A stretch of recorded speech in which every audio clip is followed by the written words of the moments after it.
Mike Lindell, election denialist, has an idea. He wants to take over the Republican Party. And honestly, I don't think it's going to work.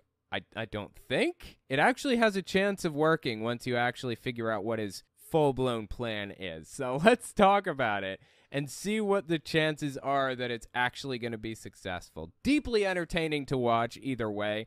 Whether he succeeds or not, I'm going to be sitting here with popcorn. So check this clip out. Late November 2022. Here's the context for this video. If you don't know who Ronna McDaniel is, she is the head of the Republican National Committee. I think the RNC is the acronym for it. She is basically the leader of the Republican Party across the board in the entire country. And it's an elected position. Well, not officially, it's not like an official elected position, like a federal or a state position, like a government job. It's just a private entity, a private party job that they have private elections and stuff. With that in mind, listen to what Mike Lindell has to say here.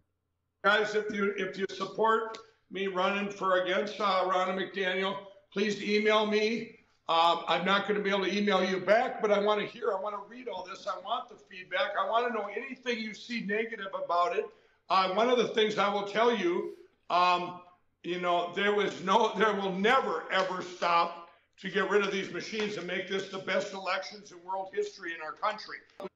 Oh, boy. So his plan basically is to run against Ronna McDaniel, the head of the RNC. And apparently he's taking it pretty seriously. But here's where it gets interesting. He's not the only one taking it seriously. As it turns out, there are a lot of reasonably big news networks and people out there that are really shitting on Ronna McDaniel right now. Keep listening to what Lindell had to say here about his plan.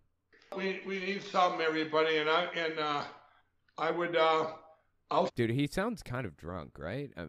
Is it just me? I'll step into that if God willing, and look, and since I showed you, load more comments, boom, and I'm telling you, it's just nonstop coming in. In 2 years, I've never seen it like this. Yeah, the fans, for the people, they desperately want Mike Lindell to run against Ronna McDaniel. Apparently, I don't even know what he's looking at here. What is this? Where are these comments from? Frank's speech? Okay, yeah.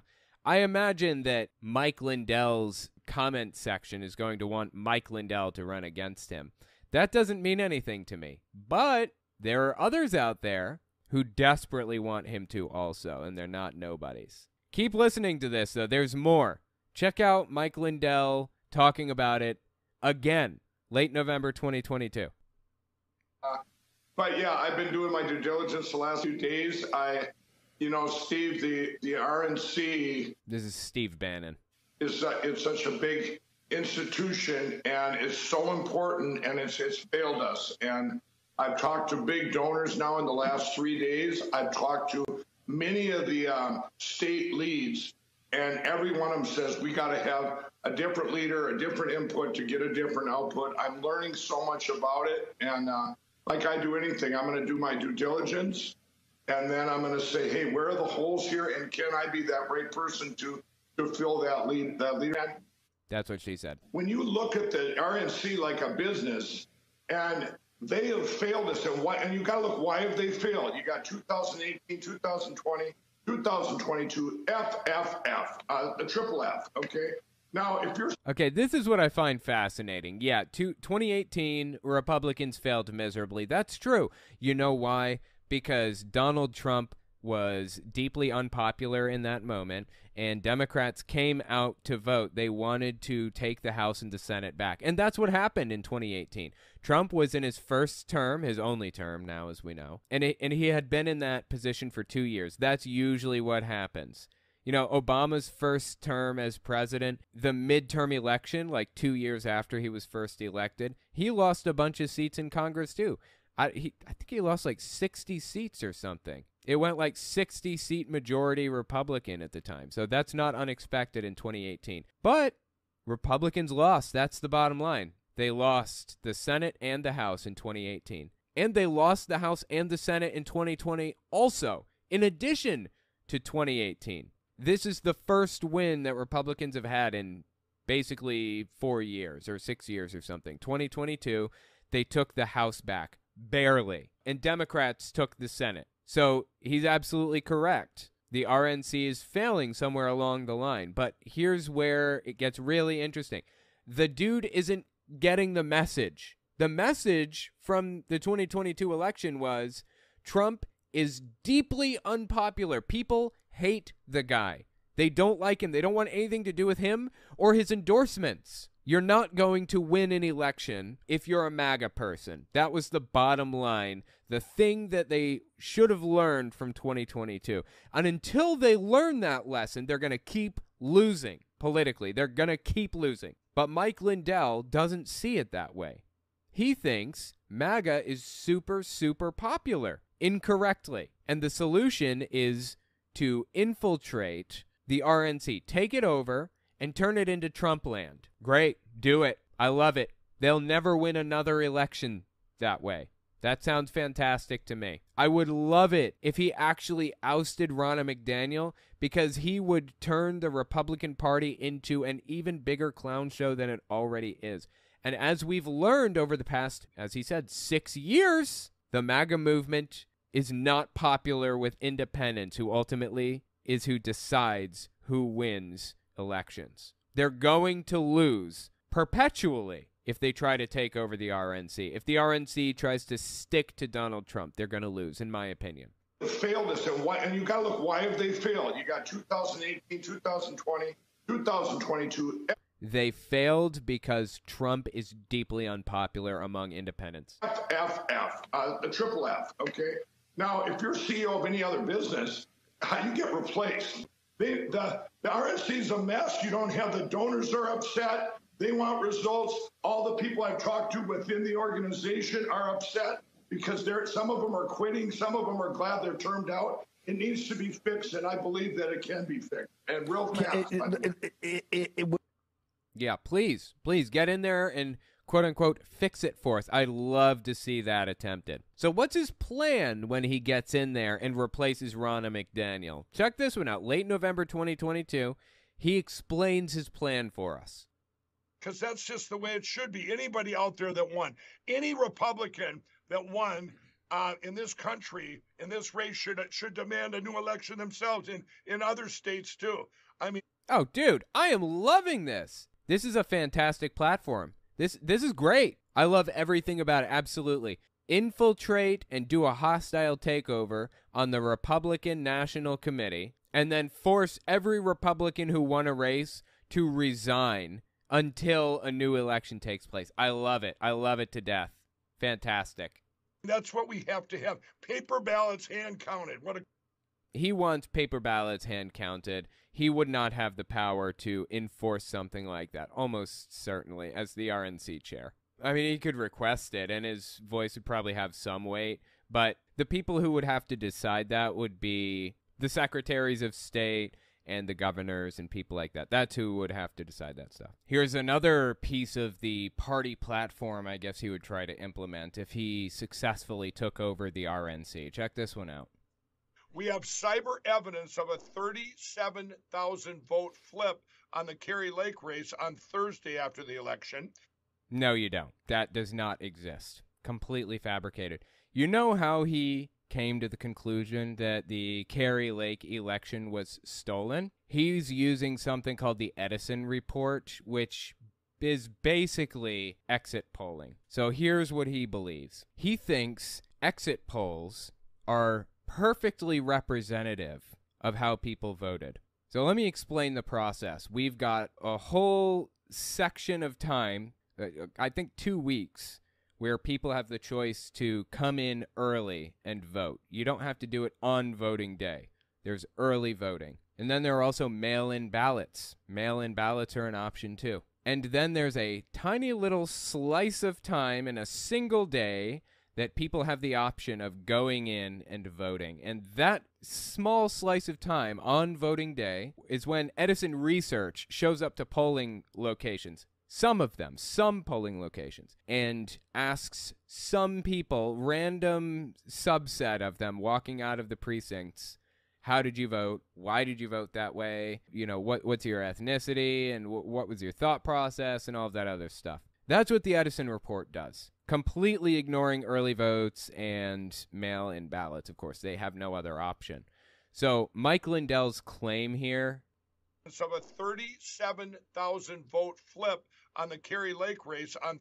So he's saying it doesn't make any sense that the exit polls were showing that Kari Lake had 50-something% of the vote, like 53%. But Hobbs, the actual winner of that race, came out of the race with like 52% or something like that total. It makes no sense. It doesn't add up. Yeah, obviously. Exit polls are not representative of the total picture. You have to look at everything, including mail-in ballots and early votes. This is exactly why Mike Lindell specifically told his listeners that they should be voting in person on voting day rather than mail-in ballots or early voting or anything. Thursday after the election, we have all the Edison data that came in See, this is what he's talking about, Edison data. It's just exit polls. All the Edison data that came in real time that came through on all the races, including Fincham, Blake Masters, they all won. Okay. No, they didn't. I guess you could say that maybe they won the total number of votes on voting day.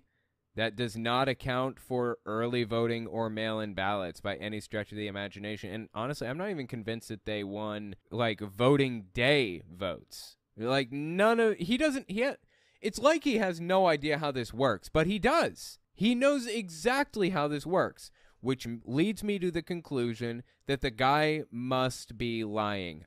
I don't know what other explanation there is. He knows how this works. He can't possibly believe his own nonsense here, right? If he knows how this works, he can't believe the BS he's spreading. All won, okay? They all won. This is like we were watching from every angle Emerald country. You go up to Michigan, they've completely wiped out the state of Michigan, stole the legislatures, everything. These other races with from Oz really won. There's all these different races, but they were caught. So but Arizona. But they were caught. Who was caught? Who was caught doing what? Do you have any evidence for us? I mean, I've gone over his website. He claims to have evidence on his website of the 2020 fraud. It's all completely made up. Like, there is no evidence there to speak of at all. Like I said, I've gone through it a little bit before. Fix 2020 first. Proof from internet sources. If you click here. Peter Navarro report. This is just somebody's opinion. This is an opinion piece. This is something they believe. Soros expand U.S. I don't know what that means. Hugo Chavez. Hugo Chavez is dead. He's been dead since 2013. What is his relevance here? Like, none of it makes any sense at all. Gustavo Delfino, shocking history of Dominion, affidavit, anomalies. Like, it's all completely ridiculous. And like I said, I've gone through some of these, clicked on them before, and looked at what they had to say. Let's just see Hugo Chavez. Just click this one here. It's a PDF file. Sequoia Voting Systems, Inc. uses vote counting software developed, owned, and licensed by foreign-owned Smartmatic, a company linked to the Venezuelan government of Hugo Chavez. And the sources that they list in here are websites like realclearpolitics.com. That's not trustworthy at all. Let's see. There were some other really crazy ones in here that I was looking at. Bradblog.com. Why is Bradblog.com a citation in this supposed paper? What is Bradblog.com? Why do I give a shit? Like, all of this just complete nonsense, dude. All of it. Investors.com is a source in this? What the hell is Investors.com? And look at this link. It's like the size of Texas. Like, all of this is complete nonsense, dude. So anyway, yeah, none of it holds any water. The dude is completely full of it. He has been since day one, is the point. Is the gateway to to expose everything, everybody. We have to get Arizona. They need to do a new election. Yeah, so that's the plan that he would want to implement if he got control of the RNC. And like I said, it would just be pure chaos, and I would be here for every second of it. Oh my God, I would love it to death. Before we continue, I just wanted to mention something. If you like what I do and you want to see me continue to do it, you can support me in a few ways. First, there's Patreon. That's probably the best way. But if you want to get something back for your support, you can check out my Teespring. Or you can check out my Telltale Unfiltered channel. I go through long-form, unhinged sermons from all kinds of people, from Hank Kunneman to Greg Locke to Jehovah's Witnesses. So give it a look. Links are in the description. Okay, now back to the video. But, you know, we've talked about Ronna McDaniel a little bit, so let's hear from her. See what she has to say. This is not related to her challenge to the RNC. Honestly, I don't think that she's going to lose her position as RNC chair. I seriously doubt it. But she is losing popularity, and not just among, like, the MAGA wing, but among other people, too. This is November 9th, 2022. It's just a standard video of Ronna McDaniel talking about how she feels about how the election went 2022.